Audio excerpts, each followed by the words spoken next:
This piece is looking at the work of the late actor Christopher Reeve, in particular looking at his excursions into darker characters that he's generally less well known for. A lot of things, a lot of subsequent characterizations very much came in the shadow of Superman. So hopefully this shines a light just a little bit more on other characters that he played. I hope you find it of interest. I hope you enjoy. A few spoilers here and there. Otherwise, enjoy. When an actor makes such a singular impression in a role, an assumption is widely made. The character is surely a wonderful complement of the actor's authentic self. Then, when the actor moves into roles atypical of the defining one, the outcomes can feel actorly, i.e. inauthentic. The actor's supremely frustrated response may well be, "Don't fence me in." If I could just get the late Christopher Reeve's affecting performance as a sincere, direct and vulnerable Superman out of my mind, I highly suspect I would classify his performance in 1982's Death Trap as a sociopathic young playwright as outstanding. With memories invading, the performance is still, at the very least, a good one, and he makes a worthy opponent to Michael Caine's stridently frustrated veteran. In the film, a faithful adaptation of Ira Levin's stage play, Reeve's swift morphing from gawky enthusiasm to Byronic thunder is both a surprising and gripping pleasure. And while a few effects in his performance come courtesy of director Sidney Lumet's strategic inserts of close-ups from a wide-angle lens, which render Reeve's square-jawed features as sharp and angular, the menace is mostly his. If not for Superman on his resume, Death Trap would inform you that this was an actor to watch. In 1982, Reeve also essayed a priest of dubious ambitions in Monsignor. But brilliantly, Reeve's next opportunity to summon the menace came via the character that solidified him in the public conscience. Why not extend yourself through the character that has typecast you? Look what else comes naturally to me.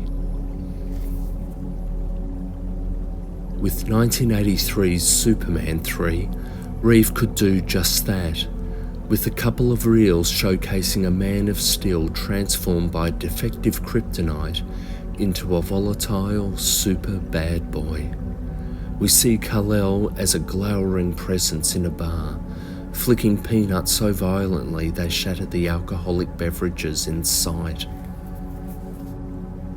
What, as written, could be pure bathos is instead crisp and effective. At another point, Superman mocks an appeal to stop an unfolding crisis. I always get there in time, don't I? Preferring instead to place the moves on the attractive appealer in question. Come on, let's relax a little. This bad boy is so striking, he literally splits with his alter ego, Clark Kent. The innocence and naivety of Kent ultimately saves Superman from this bullying instinct. But not before Reeve has turned an array of distinguishing features, the clenched jaw, the heroic curl, on their collective head. Had Superman 3 a move into the slapstick and an anxious, cynical treatise on the rise of Reaganism been anywhere near the critical and commercial success of its predecessors, would this menacing display have been promptly recognised alongside the other attractions Reeve offered? Or was the original imprint of sensitive superheroics too strong to puncture anyway? Artistically, these are secondary questions. Reeve could summon the menace. Menace of the operatic kind was not exactly what was summoned for his betrayal of Basil Ransom in Merchant Ivory's 1984 adaptation of The Bostonians. His character's 19th century patronising male supremacist jabs may curl the viewer's lip. Did Superman just say that? But the mustachioed dash and barely concealed insecurity are what makes the overarching impression here. And Reeve soon returned to earnest Superman, although the original conception of the nemesis of 1987's Superman 4: The Quest for Peace would effectively have been an encore of the bad model Supes, an acknowledgement thus of the effectiveness of said model. Other projects for Reeve, such as 1987's Street Smart and 1988 Switching Channels, were ultimately lightly cynical spins on the Kentian reporter. Reeve's star power was waning by this point, but his work remained good. He always put in the effort, with television providing the platform in which to reinforce this broader range. 1991's Bump in the Night, the first of Reeve's small-screen bumps with villainy, is an almost defiantly run-of-the-mill TV movie of the week. Almost, as it does afford Reeve a genuinely thought-provoking characterisation.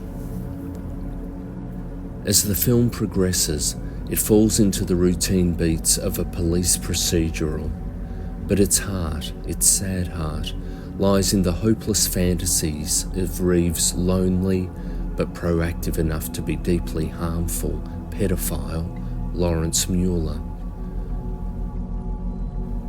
Reeve brings a delicacy to Mueller, and you can see in those early interactions with the boy, Mueller's heart is skipping a beat.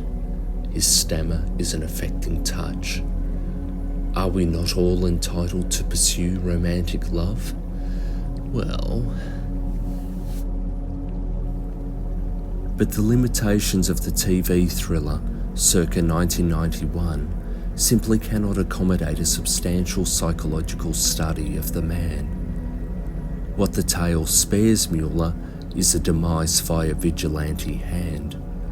The material acknowledges that Mueller's romantic and sexual desires are what draw him surely and ineluctably towards his own demise, and what the script, based on Isabel Holland's novel, touches upon, and Reeve reinforces powerfully in his characterisation, is the all-too recognisable human need behind something as horrendously unfair and anxiety-provoking as the grooming of a child. For something so routine, Bump in the Night cannot help but haunt the viewer. Reeve's subsequent excursions into badness, 1991's Death Dreams and 1992's Nightmare in the Daylight, are perhaps less routine telefilms. Death Dreams in particular is given some interesting stylistic touches by director Martin Donovan. But both performances are far more sedate or limited affairs for Reeve, as, in each case, the character's underlying intention must remain under wraps until the final reel, and then Reeve has too little time or opportunity to break out and make an impression. Mostly, the characterisations are those of unpleasant preppies, which Reeve can give physical presence to, but he doesn't seem especially vitalised by or comfortable with. They do, however, still manage to capture a degree of Reeve's deft balance of delicacy and thunder.